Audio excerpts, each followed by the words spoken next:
Usiru is an absolute mind-blowing movie. So it's a blend of emotions and mystery too. So it's worth watching. You have to watch.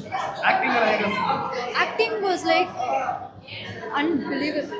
It was like really. Film ತುಂಬ ಚೆನ್ನಾಗಿತ್ತು ನೋಡಕ್ಕ ಹೆಣ್ಮಕ್ಳದು ನೋಡಕ್ಕ ಗೌರವ ಚೆನ್ನಾಗಿತ್ತು ತುಂಬ ಚೆನ್ನಾಗಿತ್ತು ಇನ್ನು ಅಕ್ಕಪಕ್ಕ ಎಲ್ಲ ಹೇಳಿ ಮತ್ತೆ ಇನ್ನೂ ಒಂದ್ಸಲ ನೋಡಬೇಕು ಅನ್ನಿಸ್ತು ಹೆಂಗೆ ಹೆಣ್ಮಕ್ಳದು ರೀಲ್ಸು ತುಂಬ ಚೆನ್ನಾಗಿತ್ತಪ್ಪ ತುಂಬ ಥ್ಯಾಂಕ್ಸ್ ಚೆನ್ನಾಗಿತ್ತು. ಕನ್ನಡ ಚಿತ್ರರಂಗದಲ್ಲಿ ಒಂದು ಹೊಸ ಪ್ರಯತ್ನ ಅಂತಲೇ ಹೇಳ್ಬೋದು. ಅದರಲ್ಲಿ ನಮ್ಮ ಸ್ಥಳೀಯರು ನಮ್ಮ ಸ್ನೇಹಿತರಾದ ಹರೀಶ್ ಅವರು ನಿರ್ಮಾಣ ಮಾಡಿರೋಂಥದ್ದು. ತುಂಬ ಜನ ಹೊಸಬರು ಮಾಡಿದ್ದಾರೆ. ಅವ್ರಿಗೆಲ್ಲ ಕನ್ನಡ ಚಿತ್ರರಂಗದಲ್ಲಿ ಇದೇ ರೀತಿ ಪ್ರೋತ್ಸಾಹ ಕೊಡಬೇಕು. ದಯವಿಟ್ಟು ಕನ್ನಡ ಚಿತ್ರಗಳನ್ನು ಚಿತ್ರಮಂದಿರಗಳಲ್ಲೇ ಬಂದು ನೋಡಬೇಕು ಸರ್. ಎಲ್ಲರದ್ದು ತುಂಬ ಚೆನ್ನಾಗಿದೆ ಸರ್. ಅಂದರೆ ಏನು ಅಂದರೆ ಒಂದು total family oriented movie. Suspense ಇದೆ, ಥ್ರಿಲ್ಲರ್ ಇದೆ, ಮತ್ತು ಸಾಯಿ ಸೆಂಟಿಮೆಂಟ್ ಇದೆ. ತುಂಬ ಚೆನ್ನಾಗಿದೆ ಸರ್. ಹಾಡುಗಳೆಲ್ಲ ತುಂಬ ಚೆನ್ನಾಗಿದೆ. ಅದರಲ್ಲಿ ಈ ಫಿಲಮಲ್ಲಿ ಬಂದು ವಿಲನ್ಗಳಿಗೆ ಎಳ್ಳಾಡಿದೆ. ಯಾವ ಫಿಲಮಲ್ಲೂ ನೋಡಿಲ್ಲ. ವಿಲನ್ಗಳಿಗೆ ಎಳ್ಳಾಡಿದೆ. ತಾಯಿ ಸೆಂಟಿಮೆಂಟ್ ತುಂಬ ಚೆನ್ನಾಗಿದೆ.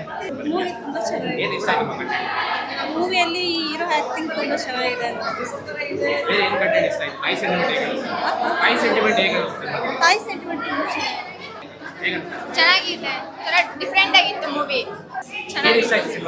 ಎಲ್ಲ ಮದರ್ ಸೆಂಟಿಮೆಂಟ್ ಎಲ್ಲ ಇಷ್ಟ ಆಯ್ತು, ತುಂಬಾ ಇಷ್ಟ ಆಯ್ತು. ಮೂವಿ ಚೆನ್ನಾಗಿದ್ದು ಎಲ್ಲ ಫ್ಯಾಮಿಲಿ ಕೂತ್ ನೋಡ್ಬೋದು. ಸಾಂಗ್ಸ್ ಎಲ್ಲ ಚೆನ್ನಾಗಿದೆ. ಅದೇ ಮದರ್ ಸೆಂಟಿಮೆಂಟಲ್ ಮೂವಿ ಚೆನ್ನಾಗಿತ್ತು, ನೋಡ್ಬೋದು, ಫ್ಯಾಮಿಲಿ ನೋಡ್ಬೋದು. Thank you sir. Usiru picture super ಆಗಿದೆ. 100 days ದೇವ್ರು ಒಳ್ಳೇದು ಮಾಡಲಿ. ಫಿಲಮ್ ಚೆನ್ನಾಗಿ ತೆಗಿದ್ದಾರೆ. ಎಲ್ಲೂ ಬೋರ್ ಆಗಲ್ಲ. ಫಿಲಮ್ ಚೆನ್ನಾಗಿದೆ, ಸೂಪರ್ ಆಗಿದೆ ಸರ್. ತಿಲಕ್ ಅವ್ರ ಆ್ಯಕ್ಟಿಂಗ್ ಅಂತೂ ಸೂಪರ್ ಆಗಿದೆ. ಸಕ್ಕತ್ತಾಗಿ ಆ್ಯಕ್ಟ್ ಮಾಡಿದ್ದಾರೆ. ಫಿಲಿಮ್ 100 days ಓಡೋದಂತೂ ಗ್ಯಾರಂಟಿ. ಸೆಂಟಿಮೆಂಟ್ ಸಗದಾಗಿದೆ. ಸಾಂಗ್ಗಳು ಸೂಪರ್ ಆಗಿದೆ. ಇದು ಟ್ವಿಸ್ಟ್ ಸಗದಾಗಿ ಕೊಟ್ಟಿದ್ದಾರೆ. ಸೆಕೆಂಡ್ ಪಾರ್ಟ್ ವೆಯ್ಟ್ ಮಾಡ್ತಾ ಇದ್ದೀವಿ, ಆದಷ್ಟು ಬೇಗ ಬರಲಿ.